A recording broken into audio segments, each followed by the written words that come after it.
तो एक मिथ से शुरू करते हैं। जो लोग कहते हैं कि जितने अच्छे बनोगे उतने ज़्यादा लोग तुमसे प्यार करेंगे। लेकिन अगर ये बात पूरी तरह से सच होती तो दुनिया के सबसे काइंड लोग कभी लोनली फील ही नहीं करते, कभी उन्हें टेकन फॉर ग्रांटेड लिया ही नहीं जाता, कभी उनके एफर्ट्स इग्नोर ही नहीं होते। पर रियलिटी क्या है? बिल्कुल अलग। कई बार जो लोग सबसे ज़्यादा दूसरों के लिए सेक्रीफाइस करते हैं वही सबसे ज़्यादा अंदर से टूट जाते हैं। वो नो बोलना चाहते हैं लेकिन फिर भी यस बोल देते हैं। वो रेस्ट करना चाहते हैं लेकिन फिर भी दूसरों का काम करते रहते हैं। वो खुद हर्ट होते हैं और फिर भी स्माइल करते हैं। और धीरे धीरे वो एक ऐसी लाइफ जीने लगते हैं जहाँ सब खुश होते हैं, सिर्फ वो खुद नहीं। लेकिन क्यों? क्या प्रॉब्लम काइंडनेस है या कुछ और? आज हम समझेंगे the hidden cost of being too nice. Welcome back to my channel. तो सबसे पहले एक इम्पॉर्टेंट बात क्लियर करते हैं। ये वीडियो तुम्हें रूड बनाना नहीं सिखाएगी, ना ही सेल्फिश बनना। काइंडनेस एक ब्यूटीफुल क्वालिटी है, लेकिन जब काइंडनेस के साथ बाउंड्रीज गायब हो जाती हैं तब काइंडनेस पीपल प्लीजिंग बन जाती हैं और वहीं से प्रॉब्लम शुरू होती है। आज हम समझेंगे क्यों कुछ लोग हर किसी को खुश रखते रखते खुद ही को ही खो देते हैं, और कैसे तुम काइंड भी रह सकते हो और अपनी सेल्फ रिस्पेक्ट भी बचा सकते हो। बचपन से हमें एक बात सिखाई जाती है, गुड चिल्ड्रन सबकी बात मानते हैं। माना मत करो, सबकी हेल्प करो, दूसरों को पहले रखो। ये वैल्यूज गलत नहीं है, लेकिन अगर इनका बैलेंस ना हो तो हमारा ब्रेन एक डेंजरस बिलीफ डेवलप कर लेता है। मेरी वैल्यू वैल्यू तभी है जब मैं सबको खुश रखूंगा। और इसी बिलीफ की वजह से लोग धीरे धीरे अपनी नीड्स इग्नोर करना शुरू कर देते हैं। ऑफिस में एक्स्ट्रा वर्क करते, कॉलेज में सबका असाइनमेंट एक्सप्लेन करना, खुद बिजी होने के बाद भी हर कॉल कॉल को इंस्टेंटली उठाना, अपने प्लान्स कैंसिल कर देना सिर्फ इसलिए क्योंकि किसी और ने लास्ट मिनट रिक्वेस्ट कर दी। आउटसाइड से ये काइंडनेस लगती है, लेकिन इनसाइड ये सेल्फ नेग्लेक्ट बन चुकी होती है। और सबसे डेंजरस बात ये है कि ज़्यादातर लोगों को पता भी नहीं चलता कि वो पीपल प्लेजर बन चुके हैं। यहाँ साइकोलॉजी की एक सरप्राइजिंग बात है कि being nice and being accepted दो अलग चीज़ें हैं। हमारा ब्रेन एक्सेप्टेंस को सर्वाइवल से कनेक्ट करता है। हजारों साल पहले अगर ट्राइब ने किसी इंसान को रिजेक्ट कर दिया तो उसकी सर्वाइवल डेंजरस में पड़ जाती थी। इसीलिए आज भी रिजेक्शन हमारे ब्रेन को अनकंफर्टेबल लगता है। इसी वजह से जब तुम नो बोलने जाते हो अंदर से गिल्ट फील होता है। दिल कहता मना कर दिया तो शायद वो नाराज हो जाएगा, लोग मुझे सेल्फिश समझेंगे, उन्हें बुरा लग जाएगा। तो रियलिटी क्या है? तुम सिर्फ एक रिक्वेस्ट मना कर रहे हो तो, लेकिन ब्रेन उसे रिलेशनशिप के एंड की तरह ट्रीट करता है। और इसी फियर की वजह से हम बार बार यस बोलते रहते हैं। सोचो, एक दोस्त तुम्हें पैसे मांगता है, तुम्हारे पास खुद बजट टाइट है, तुम मना करना चाहते हो, लेकिन तुम्हारे दिमाग में तुरंत थॉट्स आता है कि अगर उसे बुरा लग गया तो वो सोचेगा मैं सेल्फिश हूँ, कल को उसने मेरी हेल्प नहीं की तो। और फाइनली तुम पैसे दे देते हो। घर आकर तुम रिग्रेट करते हो। ये रिग्रेट पैसे का नहीं होता, ये रिग्रेट होता है कि तुमने अपनी फीलिंग्स पूरी तरह से इग्नोर कर दी। यही पैटर्न हर जगह रिपीट होता है, रिलेशनशिप में, ऑफिस में, फैमिली के साथ, फ्रेंड्स के साथ। तुम दूसरों को डिसअपॉइंट होने से बचाते रहते हो और खुद को डिसअपॉइंट करते रहते हो, और धीरे धीरे ये हैबिट बन जाती है। एक और इंटरेस्टिंग साइकोलॉजिकल फैक्ट है कि पीपल प्लेजर्स अक्सर कॉन्फ्लिक्ट से नहीं, कॉन्फ्लिक्ट के फियर से डरते हैं। डिफरेंस समझो, एक्चुअल आर्ग्यूमेंट सिर्फ 10 मिनट का होता है, लेकिन उस आर्ग्यूमेंट के बारे में ओवर थिंकिंग दिनों तक चलती है। इसीलिए ब्रेन शॉर्टकट लेता है। वो कहता है लड़ना ही मत, बस हाँ बोल दो। थोड़ी देर के लिए पीस मिल जाती है, लेकिन अंदर ही अंदर रिसेंटमेंट की बिल्ड होना शुरू हो जाता है। और एक दिन ये रिसेंटमेंट इतना बढ़ जाता है कि या तो रिलेशनशिप टूट जाएगा या तो इमोशनली बर्न आउट हो जाते हैं। एक ऑफिस एम्प्लॉय थी, हर बार जब बॉस एक्स्ट्रा काम देता था वो यस बोल देती थी। Weekend work yes, late night meeting yes, दूसरा टीम मेंबर का पेंडिंग वर्क यस। सब लोग उसकी तारीफ करते थे, सी इज सो हेल्पफुल। लेकिन कुछ महीनों बाद वो मेंटली एग्जॉस्ट हो गई। उसे लगने लगा कि कोई उसकी रिस्पेक्ट ही नहीं करता। सच क्या था? लोग उसकी काइंडनेस का मिस यूज नहीं कर रहे थे, वो बस उस बाउंड्री को फॉलो कर रहे थे जो उसने खुद कभी सेट ही नहीं की। और यही बिंग टू नाइस का हिडन कॉस्ट है। तुम सोचते हो कि रिलेशनशिप बचा रहे हो, लेकिन धीरे धीरे तुम अपनी पीस खो देते हो।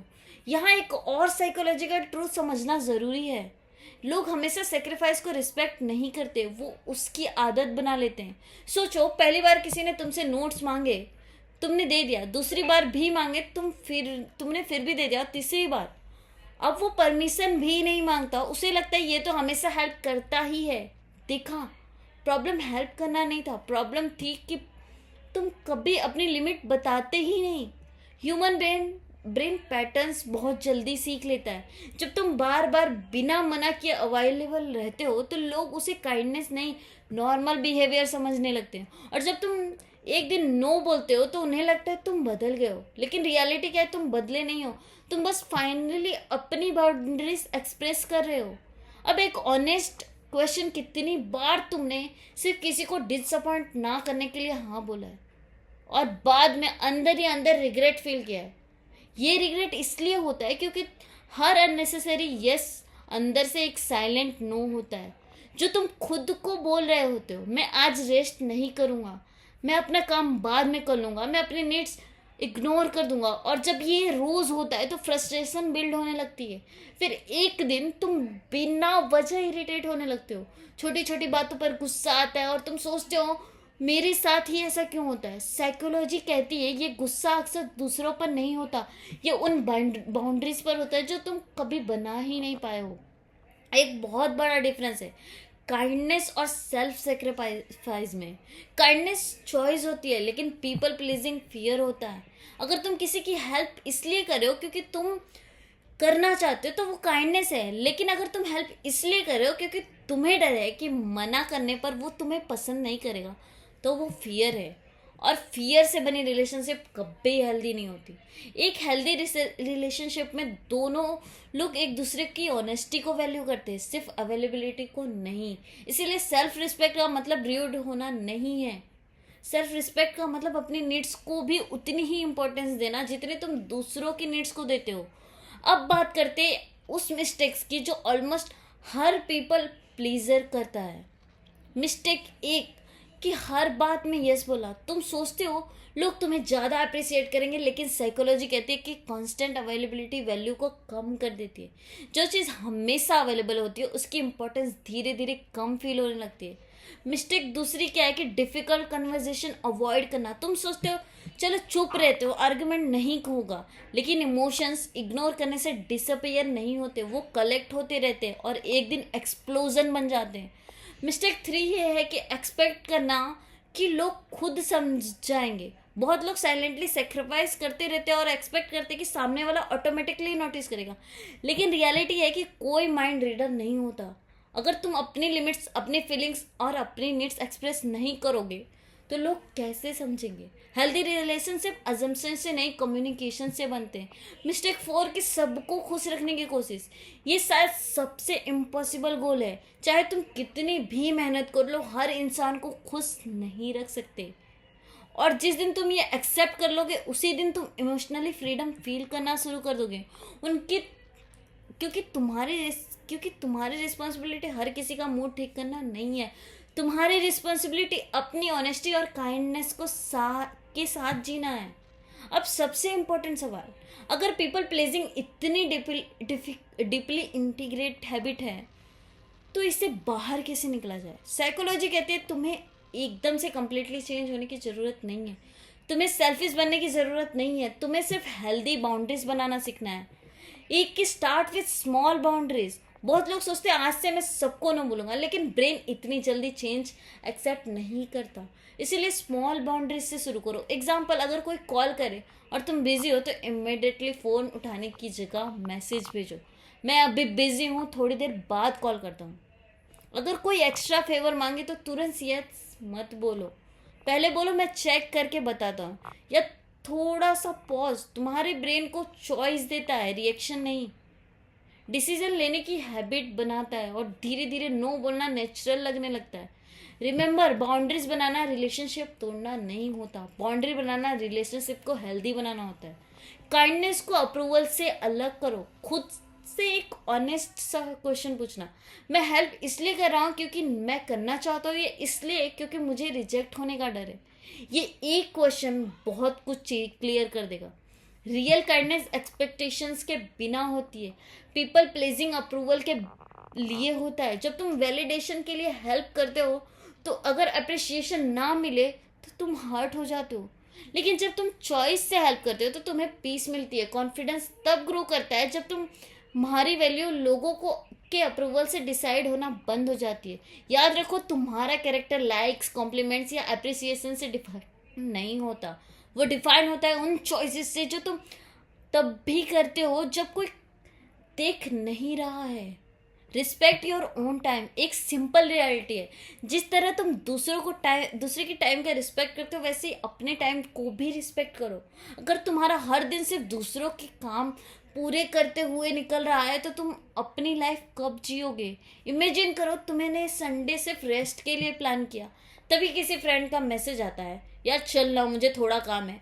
पहले वाले तुम तुरंत हाँ बोल देते, नहीं तुम बोल सकते हो आज नहीं हो पाएगा, मैं अपने रेस्ट डे रख रहा हूँ। ये सेल्फिशनेस नहीं है, ये सेल्फ रिस्पेक्ट है। और इंटरेस्टिंग बात ये है कि जब तुम अपनी लाइफ को वैल्यू कर देना शुरू करते हो तो लोग भी धीरे धीरे उसे वैल्यू देना शुरू कर देते हैं। साइकोलॉजी कहती है कि people often follow the standard that you constantly set your self. Video खत्म करने से पहले मैं तुमसे एक बात कहना चाहती हूँ, काइंड लोग दुनिया को बेटर बनाते हैं। उनकी एम्पैथी, उनकी केयर, उनकी जेनरसिटी बहुत ब्यूटीफुल क्वालिटीज हैं, लेकिन हर बार दूसरों को बचाते बचाते तुम खुद को ही तोड़ने लगो, ये काइंडनेस नहीं है, सेल्फ नेग्लेक्ट बन जाता है। याद रखना, तुम्हारा पर्पस हर इंसान को खुश रखना नहीं है, तुम्हारा पर्पस अपनी वैल्यूज के साथ जीना है। कुछ लोग सिर्फ तब तक तुम्हारे साथ रहेंगे जब तक तुम उनकी हर बात मानोगे, और जब तुम पहली बार बाउंड्री सेट करोगे वो शायद दूर चले जाएंगे। लेकिन एक इम्पॉर्टेंट बात रहेगा रखना, जो लोग सिर्फ तुम्हारी अवेलेबिलिटी को वैल्यू करते हैं वो शायद तुम्हारी पर्सनालिटी को कभी वैल्यू नहीं करते ही नहीं थे। और जो लोग सच में तुम्हारी रिस्पेक्ट करते हैं वो तुम्हारी होनेस्टी को भी रिस्पेक्ट करेंगे। इसीलिए आज के बाद काइंड रहना, हेल्पफुल रहना, एम्पैथेटिक रहना, लेकिन खुद को खोना मत, क्योंकि being kind is strength but constantly sacrificing your self is not.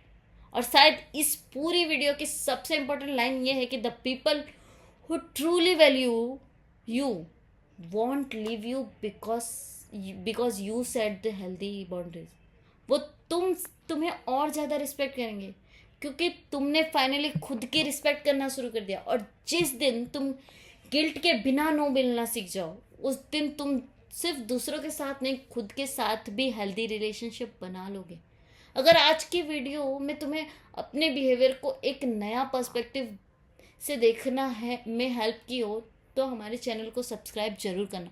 Her week हम psychology, human behaviour, emotional intelligence, confidence और सेल्फ अवेयरनेस को सिंपल लैंग्वेज में एक्सप्लोर करते हैं ताकि तुम सिर्फ मोटिवेट ना हो बल्कि अपने माइंड को जेन्युइनली समझ पाओ। और अब मैं तुमसे एक ऑनेस्ट सवाल पूछना चाहती हूँ कि तुम्हारे लिए ज़्यादा डिफिकल्ट क्या है, नो कहना या आई एम नॉट ओके कहना? नीचे कमेंट्स में ज़रूर बताओ। हो सकता है तुम्हारे आंसर पढ़ के किसी और को भी करेज मिल जाए अपनी बाउंड्रीज सेट करने का। और याद रखने का कि हीलिंग तब शुरू होती है जब तुम दूसरों को खुश रखने से पहले खुद को खुश रखना शुरू कर देते हो। See you in the next video.